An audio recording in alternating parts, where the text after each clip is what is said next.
kumaha damang, saatnya Anda menyimak berita Bandung bersama saya Tabita Putri. Sejumlah berita menarik akan kami sajikan untuk Anda, berikut 3 berita utama hari ini.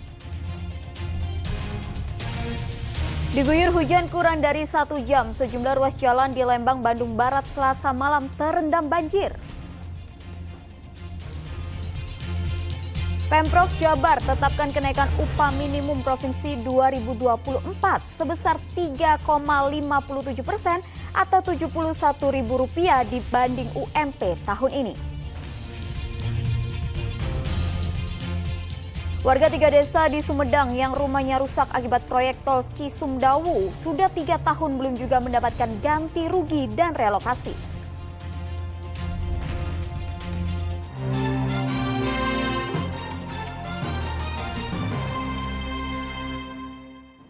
Informasi pertama, sejumlah titik jalan di kawasan wisata Lembang, Bandung Barat banjir pada Selasa malam. Tak sedikit sepeda motor yang mogok karena nekat menerjang banjir.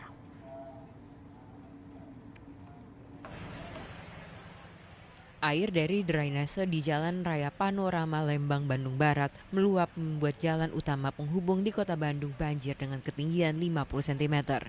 Banyak motor yang mogok karena nekat menerjang banjir. Mobil yang juga memilih berhenti menghambat jalan ke arah Bandung.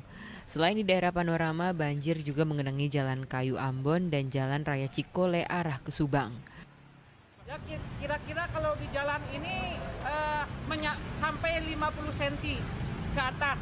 Tapi kalau di arah Panorama saya tadi jalan antara 30 sampai 40 cm. Tadi banyak kendaraan mogok juga ya Pak? Ya ada kendaraan mogok sampai sekarang di Jalan Kiwi ada mobil bak 1 dan motor juga banyak yang mogok Pak. Hujan selama 1 jam membuat air di gorong-gorong meluap. Banjir berangsur surut setelah pukul 9 malam. Kendaraan baru bisa lewat dan kemacetan pun terurai. Banjir pada Selasa malam juga mengganggu aktivitas perdagangan di Pasar Panorama. Meski berada di kawasan dataran tinggi, Lembang tak luput dari banjir. Sempitnya drainase jadi salah satu penyebabnya. Meski pemerintah Provinsi Jawa Barat telah menggelontorkan dana miliaran rupiah untuk perbaikan drainase, tetap tak mampu mengatasi banjir saat musim hujan tiba. Muhammad Abbas melaporkan dari Bandung Barat. Setelah buron selama 1 tahun, mantan Kepala Desa Banjarsari akhirnya ditangkap Kejaksaan Negeri Garut. Tersangka terjerat kasus korupsi dana desa sebesar Rp784 juta.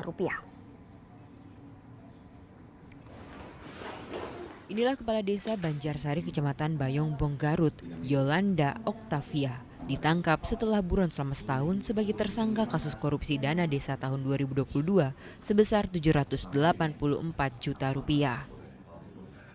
Perempuan 33 tahun ini ditangkap di sebuah penginapan di wilayah Semarang, Jawa Tengah oleh Kejaksaan Negeri Garut. Yolanda diduga kuat menggelembungkan dana desa tahun 2022 yang mencapai Rp1,3 miliar. Dari temuan itu, tersangka telah merugikan negara sebesar Rp784 juta. Selain dana desa, ada perkara yang menyeret perempuan muda ini, yakni dugaan korupsi dana bantuan langsung tunai atau BLT dana desa tahun 2022. Yang diduga telah melakukan tindak pidana korupsi terkait penyimpanan serta penyaluran dana desa pada Desa Banjarsari tahun anggaran 2022 dengan modus perbuatan berupa markup dengan alokasi anggaran senilai Rp1.367.306.000. Kini tersangka ditahan selama 20 hari di Rutan Kelas 2B Garut. Ia dijerat dengan Undang-Undang Pemberantasan Tindak Pidana Korupsi dengan ancaman hukuman maksimal 20 tahun penjara. Eko Setiabudi melaporkan dari Garut. Dugaan malapraktik menimpa seorang bayi yang terlahir dengan bobot 1,7 kg.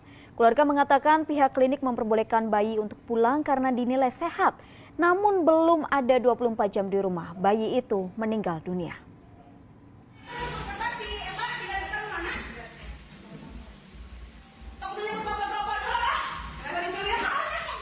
Kemarahan perempuan ini bukan tanpa sebab.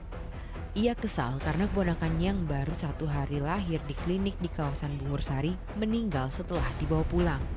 Pihak keluarga kecewa karena bayi yang lahir dengan berat 1,7 kg dinyatakan sehat oleh klinik dan diperbolehkan pulang. Belum 24 jam berada di rumah, bayi dari Nisa Armila meninggal dunia. Ya pulang juga bilang ini bagus, sehat, normal, detak jantung, nggak ada kendala. Cuma bidannya Lala jadi gak nemenin pas ngulasnya, jadi sama keluarga aja. Terus katanya lahirannya jam 12, padahal kan jam 10 lahiran. Kekecewaan keluarga semakin menumpuk mengetahui pihak klinik memfoto bayi mereka tanpa izin. Apalagi foto itu dijadikan kartu ucapan turut berbahagia yang diberikan saat anak mereka sudah meninggal dunia. Saat ini pihak klinik belum memberikan klarifikasi. Sementara Dinas Kesehatan Kota Tasikmalaya membentuk tim ad hoc untuk menyelidiki penanganan persalinan di klinik dan penyebab kematian bayi. Klinik menyampaikan bahwa walaupun berat badannya di bawah 2, nah tapi mereka mengatakan bahwa secara klinik kondisinya stabil. Nah tentulah inilah yang akan nanti kita lihat di majelis ad hoc ini. Akan kita lihat seperti apa fakta sebenarnya, gitu kan ya. Tim ad hoc majelis yang berkenaan tentang penegakan disiplin daripada kinerja nakes, daripada kinerja medis, para medis dan bidan. Kepergian bayi meninggalkan luka mendalam. Pihak keluarga melaporkan kasus ini ke pihak kepolisian dengan dugaan malpraktik. Polisi telah memeriksa 6 saksi dari keluarga dan klinik. Pihak korban sudah kemudian kami mintai keterangan.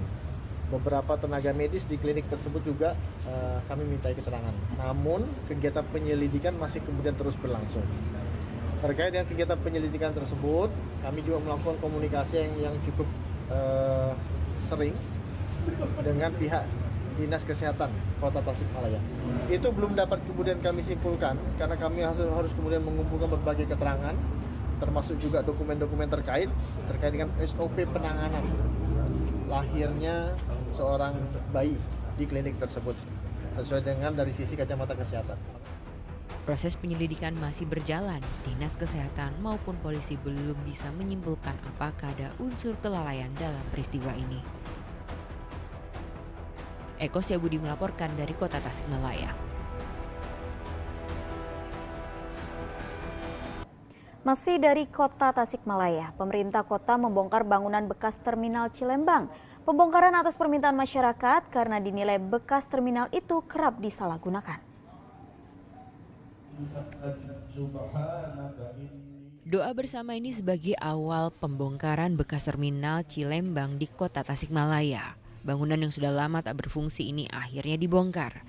Pembongkaran dikawal personil kepolisian dan TNI, bahkan juga disaksikan sejumlah organisasi masyarakat Islam dan warga. Pembongkaran puluhan kios yang ada di sekitar eks-terminal atas desakan dari masyarakat Kota Tasikmalaya. Mereka menilai keberadaan bangunan di lokasi ini disalahgunakan untuk kegiatan maksiat, seperti penjualan miras, prostitusi, dan penampungan anjing. Nah ini akan kita rencanakan dan mudah-mudahan dapat dimanfaatkan lebih baik. Mudah-mudahan dengan adanya lahan yang besar ini kita bisa manfaatkan. Yang pertama, manfaat ekonominya untuk kabupaten. Yang kedua, manfaat sosialnya untuk kota. Nah ini kita saling membantu. Untuk penggunaan kita akan turut kepada pemerintah kota sesuai dengan tata ruang kota. Berarti dirobohkan semua atau apa? Diratakan semua. Rencananya lahan bekas terminal Cilembang ini akan dimanfaatkan untuk usaha ekonomi yang keuntungannya akan mengalir ke Pemda Tasikmalaya. Eko Setiabudi melaporkan dari Kota Tasikmalaya.